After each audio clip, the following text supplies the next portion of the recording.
Hello everyone, welcome back to my YouTube channel Ishani computer classes. आज की इस video में हम लोग सीखेंगे कि कंप्यूटर होता क्या। कंप्यूटर का फुल डेफिनेशन मैं आपको बताऊंगा बिल्कुल इजी तरीके से। ऐसा बताऊंगा कि आपको फिर दोबारा जरूरत ही नहीं पड़ेगा उसको देखने के लिए। बिल्कुल इजी तरीके से बताऊंगा और साथ ही साथ ये भी बताऊंगा कि कंप्यूटर का पूरा नाम क्या होता है। इंग्लिश और हिंदी दोनों वर्ड का यूज करके बताऊंगा। एक बार अगर आप मेरी वीडियो देख लेंगे तो फिर आपको दूसरा बार की जरूरत ही नहीं पड़ेगा देखने का, क्योंकि इतना इजी तरीका से मैं आपको बताने वाला हूँ कि आपको एक बार में समझ में आ जाएगी। तो चलते हैं बोर्ड की तरफ। पर बोर्ड पे जाने से पहले मैं आप लोग से एक रिक्वेस्ट करूंगा कि सबसे पहले आप मेरे चैनल को सब्सक्राइब कर ले और साथ सब्सक्राइब करने के साथ साथ बेल आइकन को भी दबा दे, क्योंकि बेल आइकन को दबाएंगे तभी आपका मेरा नेक्स्ट वीडियो जब मैं डालूंगा तो आपको नोटिफिकेशन मिलेगा। तो चलते हैं बोर्ड की तरफ और वहां पे आप सीखेंगे कि कैसे कंप्यूटर का डेफिनेशन होता है और क्या उसका पूरा नाम होता है। तो फिर से मैं बोल रहा हूँ, सब्सक्राइब करना ना भूलें। तो चलते हैं बोर्ड की तरफ, क्लास स्टार्ट करते हैं। सबसे पहला टॉपिक जो हमारा आता है कंप्यूटर का कोर्स करने के लिए, उसमें सबसे मेन टॉपिक होता है कि कंप्यूटर होता है क्या, कंप्यूटर क्या होता है उसके बारे में जानेंगे। तो कंप्यूटर को हिंदी लैंग्वेज में अगर बात करें तो कंप्यूटर को हिंदी में कहा जाता है संगणक। क्या कहा जाता है? संगणक। कहीं कहीं पे आपको मिलेगा, क्या मिलेगा? संगणक में ग पूरा या फिर ट्वर्गी ना पूरा मिलेगा, बट हिंदी लैंग्वेज में जो होता है वो संगणक के बारे में बताते हैं कि कंप्यूटर का जो हिंदी नाम होता है वो संगणक होता है। अगर इसको डिफाइन करें तो क्या कहेंगे? Computer is an electronic device. कह सकते हैं कि कंप्यूटर जो होता है एक इलेक्ट्रॉनिक डिवाइस होता है। डिवाइस बोले तो मशीन होता है जो इलेक्ट्रॉनिक के द्वारा, अगर इलेक्ट्रॉनिक की बात करें, इलेक्ट्रॉनिक का मतलब क्या हुआ? तो इलेक्ट्रॉनिक का मतलब हुआ कि वैसा डिवाइस जिसका यूज करके हम लोग किसी भी प्रकार के करंट को पास करा करके चालू कर सके। यानी अगर हम मोबाइल भी चलाते हैं तो उसका एग्जांपल में बताते हैं कि मोबाइल का अगर यूज करें तो जब तक उसका चार्जिंग रहता है तब तक वो काम करता है, क्योंकि उसके अंदर भी क्या पास होता है? करंट पास होता है। क्या पास होता है? करंट। जब तक उसके अंदर करंट पास होता है तब तक वो काम करता है। जैसा ही उसका बैटरी का करंट जो कम हो जाता है तो वो क्या होता है? डाउन हो जाता है, जिसके कारण वो सही से काम नहीं कर पाता। तो कंप्यूटर भी हमारा जो बेस करता है वो किसके बेस पे काम करता है? इलेक्ट्रॉनिक के बेस पे काम करता है। अगर इसके आगे कहें तो that accept data as input and take processing. यानी कहने का मतलब है कंप्यूटर एक इलेक्ट्रॉनिक डिवाइस तो है ही, और साथ ही साथ ये जो डाटा को एक्सेप्ट करता है, डाटा बोले तो जो भी प्रकार के उसके अंदर काम देते हैं वो काम को एक्सेप्ट करता है। वो किसके द्वारा करता है? इनपुट डिवाइस के द्वारा करता है। इनपुट डिवाइस का मतलब आप समझेंगे थोड़ा सा कि इनपुट डिवाइस होता क्या है। कंप्यूटर का वैसा डिवाइस जिसका यूज करके हम लोग किसी भी प्रकार के डाटा को एंट्री करवाते हैं, यानी कंप्यूटर के अंदर में देते हैं तो जिस चीज के माध्यम से देते हैं उसको इनपुट कहा जाता है। यानी कहने का मतलब कि कंप्यूटर के अंदर में डाटा को अगर हमको इन करवाना है तो किसी न किसी डिवाइस की जरूरत पड़ती है। उस डिवाइस को हम लोग इनपुट डिवाइस के नाम से जानते हैं। और जैसे ही कंप्यूटर के अंदर में इनपुट देते हैं कंप्यूटर हमारा क्या करने लगता है? तुरंत प्रोसेसिंग के लिए उठा लेता है। बिना प्रोसेसिंग का हमें आउटपुट दे ही नहीं सकता। हम लोग भी अगर किसी काम को करते हैं तो कुछ न कुछ वो टाइम को करने में लगता है काम को। ठीक उसी प्रकार से कंप्यूटर के अंदर में जब डाटा को डाटा को अगर हम लोग इनपुट कराते हैं तो इनपुट कराने के बाद हमारा कंप्यूटर तुरंत प्रोसेसिंग के लिए ले लेता है। और प्रोसेसिंग के बाद यानी आफ्टर कंप्लीट प्रोसेसिंग, यानी प्रोसेसिंग के कंप्लीट होने के बाद वो हमें क्या करता है? कंप्यूटर जो है वो हमें प्रोड्यूस करवाता है। क्या करवाता है? प्रोड्यूस करवाता है। प्रोड्यूस बोले तो हमें वो दिखाता है। क्या दिखाता है? रिजल्ट को दिखाता है। रिजल्ट का मतलब जो इनपुट दिए हैं वो इनपुट को प्रोसेसिंग करने के बाद हमें रिजल्ट को दिखाता है, यानी उसके बारे में दिखाता है। किसका यूज करके? आउटपुट डिवाइस का यूज करके।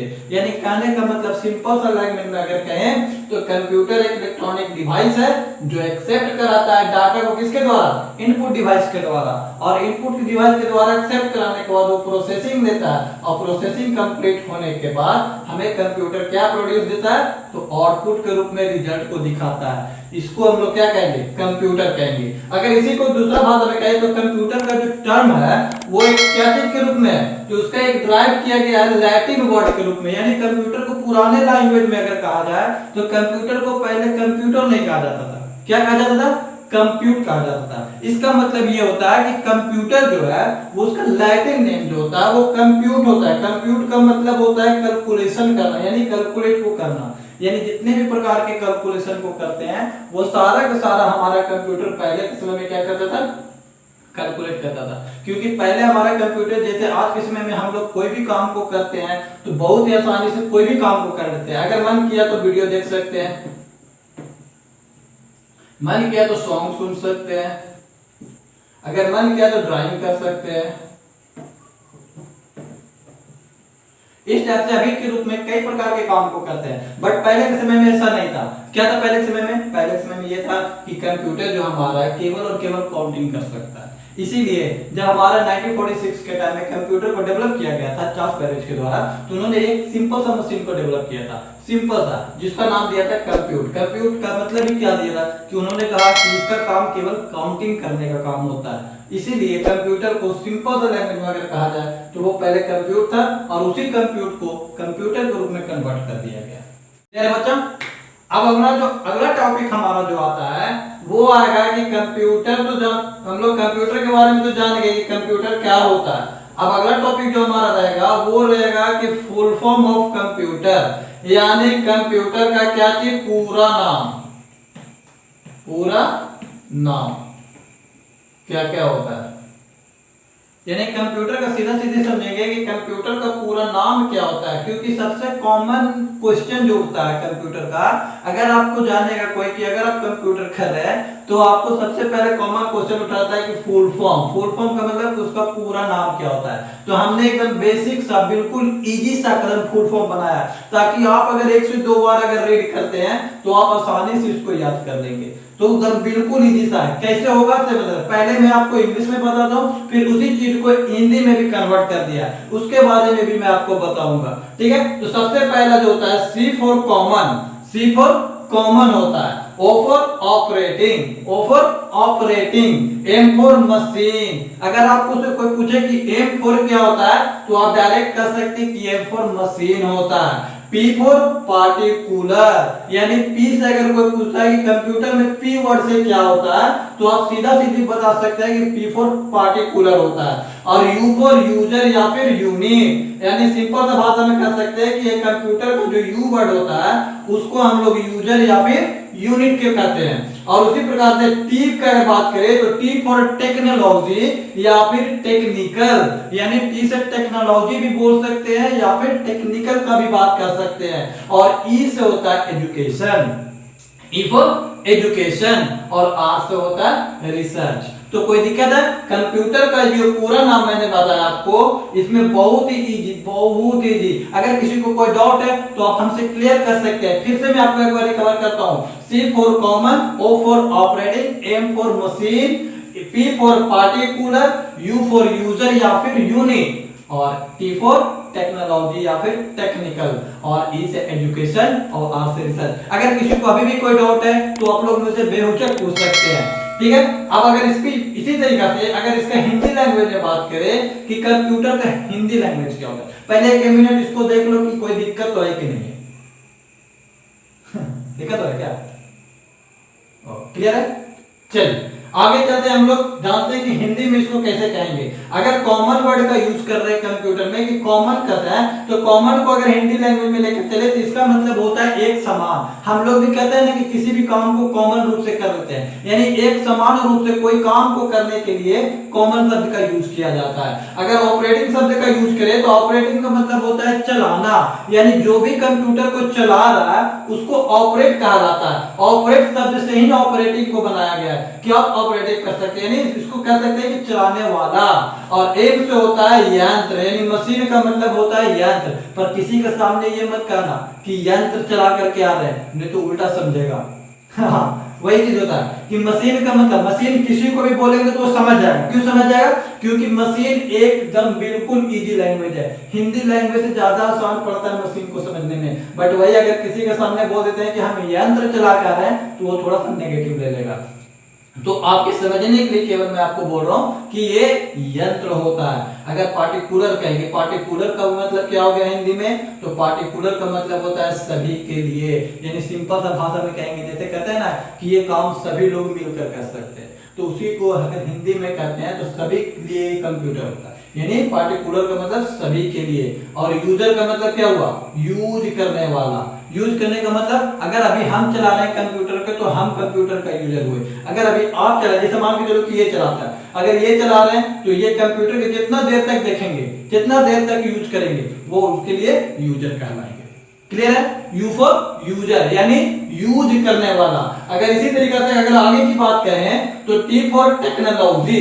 टेक्नोलॉजी और टेक्निकल के बारे में आप किसी को बोलेंगे तो वो क्लियर उससे समझ जाएगा, मगर उसी को अगर आप बोले कि तकनीकी कर रहे हैं या नए नए तकनीकी आ रहा है तो थोड़ा सा कंफ्यूज हो जाएगा ना। जाके बोलना ना किसी से हम तकनीकी करवा के आ रहे हैं, हमारे पास तो नए नए तकनीकी आ रहा है, कंफ्यूज होकर बोलेगा पागल वगल हो गया क्या जी है ना। हाँ वही चीज, मतलब तकनीकी ये आपको हिंदी लैंग्वेज में थोड़ा अलग होता है, मगर अगर उसी चीज को अगर इंग्लिश में कहेंगे तो आप किसी को भी सामने बोलेंगे जो नहीं भी पढ़ा रहेगा ना, उसको भी जाकर अगर बोल देते हो कि टेक्नोलॉजी चेंज हो रहा है, उस समझ में आ जाएगा। मगर जिसके नॉलेज नहीं है उसके सामने में जाकर आप बोल दीजिए कि टेक्नोलॉजी की जगह पर क्या तकनीकी चेंज हो रहा है, नए नए तकनीकी आ रहा है, तो आपको क्या कहेगा मालूम है? पागल वगल हो गया क्या? तकनीकी का मतलब क्या होता है कि नहीं? हाँ ना जी। हाँ तो तकनीकी होता है, ठीक है। अगर एजुकेशन का मतलब होता है शिक्षा, ये तो आप किसी के भी सामने बोल देंगे तो समझ जाएगा। अगला सबसे लास्ट में आता है रिसर्च। रिसर्च का मतलब इसमें दो शब्द का यूज किया हुआ, कौन कौन सा? री और सर्च, दो शब्द का। री का मतलब होता है दोबारा या फिर वापस, और सर्च का मतलब होता है खोजना।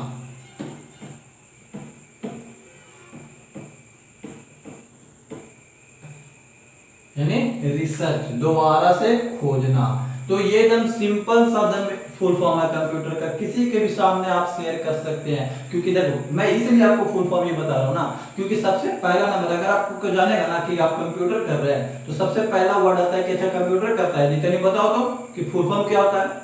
तो उस जगह पे आप बिल्कुल बेसिक सा नॉलेज जो कि एकदम इजी सा है, कोई हार्ड वर्किंग इसमें नहीं है, कोई हार्ड वर्ड नहीं है, बिल्कुल आप किसी के भी सामने कह सकते हैं कि C for common, O for operating, M for M for machine, P for particular, U for user या यूनिट, टी फॉर टेक्नोलॉजी या टेक्निकल, और ई फॉर एजुकेशन, और आर फॉर रिसर्च। तो ये एकदम सिंपल सा लैंग्वेज है, ठीक है। अगर अभी भी किसी को कोई डाउट है, कोई प्रॉब्लम आ रही है जो समझ में नहीं आएगा तो आप हमसे बेहिचक बोल सकते हैं, ठीक है ना। क्लियर है? चलो ठीक है। तो इसी टाइप से हम लोग अभी के जो क्लास में हमने समझा, क्या समझा?